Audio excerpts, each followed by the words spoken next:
Ассаламу алейкум, урматтуу Иса Асылов YouTube каналыбыздын катталуучулары, замандаштар, амансыздарбы? Бүгүн мына Оз Ашардан кийин эжебиз связга чыгып калды. Сонун эжебиз өзү эки бала менен Москвада кыйналып калыптыр. Подольский шаарында экен азыр туугандар. Ошо 1 сааттай пробкада келдик. Эми биз көп нерсе алып келбедик. Эжебизге жардам керек экен.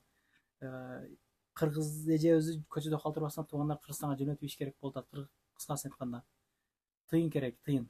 Баардык маселе тыйынга келип такалып атат. Эми мен колумда бар бир бай бала эмесмин, сиздерге окшоп эле катардагы бир мигрантмын дегендей. Эми көп нерсе эмес, ушу банан беле, бир сок беле, эмне эле, молоко эле кылып кичине алып келдик колдон келишинче. Дагында болсо эженин 2 айлык квартплаты бар. Анан кийин документидан просрочный болуп калыптыр, паспорту. Ошолорду тууралап посольстводон аркы беркиден, анан кичине кызына метрикасы жок экен туулгандыгы боюнча. Ошону алып туруп Кыргызстанга салып иш керек болуп атат. Ошо 500 беле, 600 беле, канча 200 беле жардам берип коелукму орозонун күнүндө. Эже кандайсыз? Мындай жүзүн көргөзбөй эле тартайлык, эми кичине эле белет үчүн дагы жүзүн көргөзүп чыгара берсең дагы болот эми.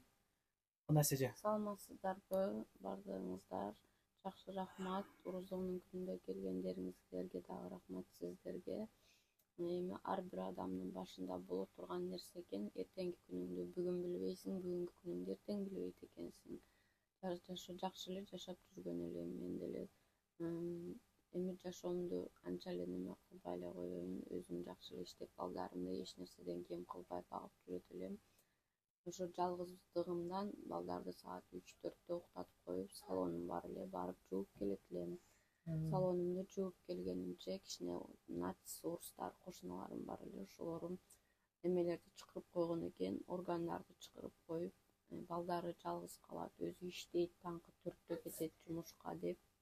Ошол менен ошого байланыштуу отуруп калдым үйдө, эч нерсе кыла албай. Ошого аргасыздан эми Москвага барган эме бердим, жардам сурадым ушу кетишиме. Документим бүтүп калган, просрочный болуп, паспортум. Ошо бардыгыңыздардан эмгек. Кыздарыңыздын метрикасы да жок азыр, кичине кызыңызда. Кичине кызымдын метрикасы жок, кичине кызымдын. Чоң кызымдыкы бар, кичине кызымдыкы метрикасы жок, өзүмдүн паспортум просрочный болуп калды. Ошого жардам берип койсоңуздар, кетейин деген оюм бар эле. Сиздин Сбербанк карталык номерлериңизди бияка коюп койдук. Не деп чыгат ошондо? Чегирткеева Сонун Акылбековна деп чыгат. Бул үйүңүздө баягы көп экен, таракан көп экен. Флоппу, тараканбы? Таракан канча дарылап неме кылсам, ама кошуналарымдыкынан кичине орус кошуналарым бар. Үйлөрүн жыйыштырып алгандыктан ушул жерден эле кирип ар күнү дарыласам, ар күнү ушу. Көргөзүп койгула. Оң карап койгула. Кетишин карагыла. Бул эжебиз түнү менен уктабайт экен. Таң аткыча уктабай ушул балдарына карамай экен да. Эгер ошол калоочулар болсо, квартира кармагандар болсо, ошол центрирээк Москвага алып барсак жакшы болот эле. Где-то бир 1 сааттарда келдик биз дагы сендерден. Пробка бар жок. Ошол туугандар жардам керек. Кыскасын айтканда, көңүл кош карабайлык. 2000 адам көрөбүзбү, 3000 адам көрөбүзбү, бир ошол 150-200 сом которуп койсок да эжебиздин 2 айлык квартплаты төлөнүп калат.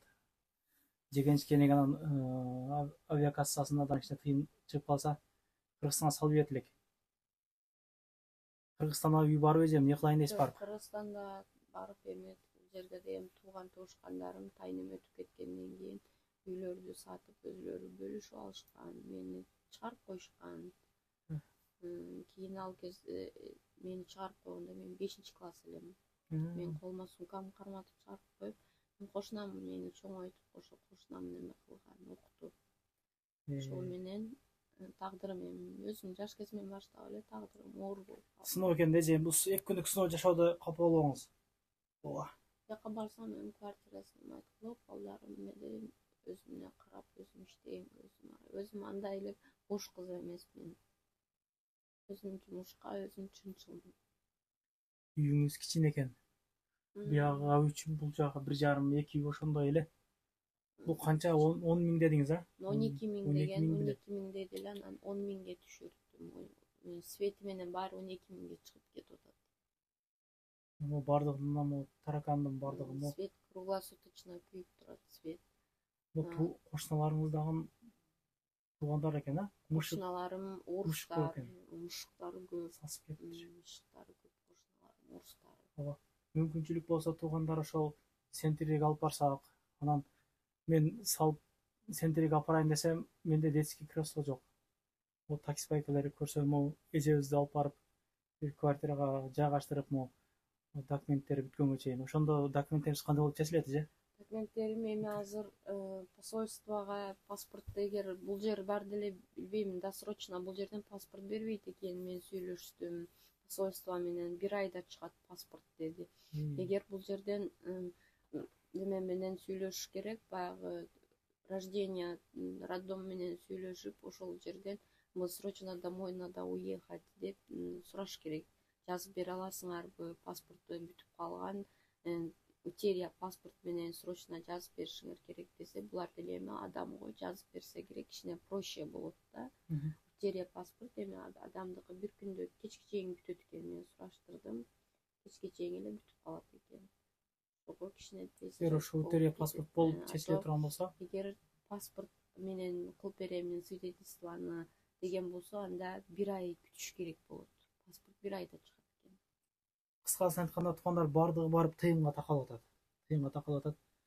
Жок дегенде тууа жигиттер ушул эжебизди көчөдө калтырбайлык. Ошо бир 500 биле 200 биле которуп активдик көргөзүп коелук.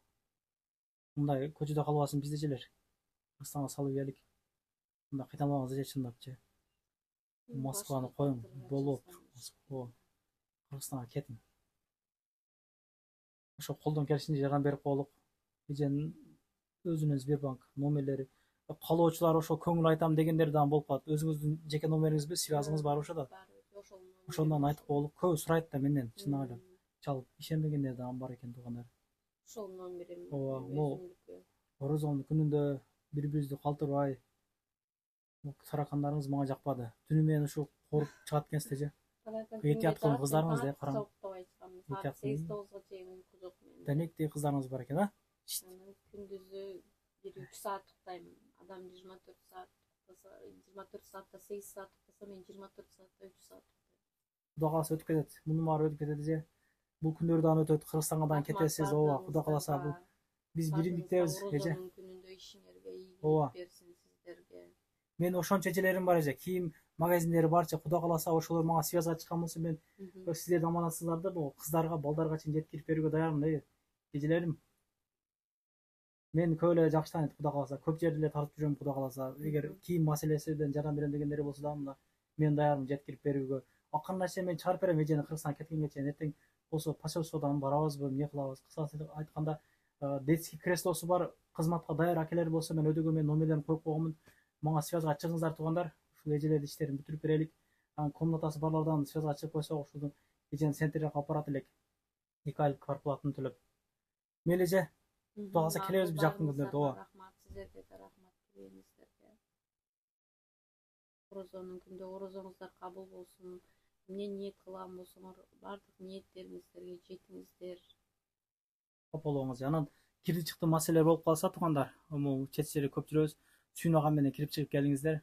До конца айдашып, бардык жоопкерчиликти мойнуна алып, алып барып келишет. Келгенден кийин на ночага квартирага регистрация коюп беришет. Өзүм дагы барып келдим, ишеничтүү адамдарды гана сиздерге сунуштаганмын. Рахмат баарыңыздарга.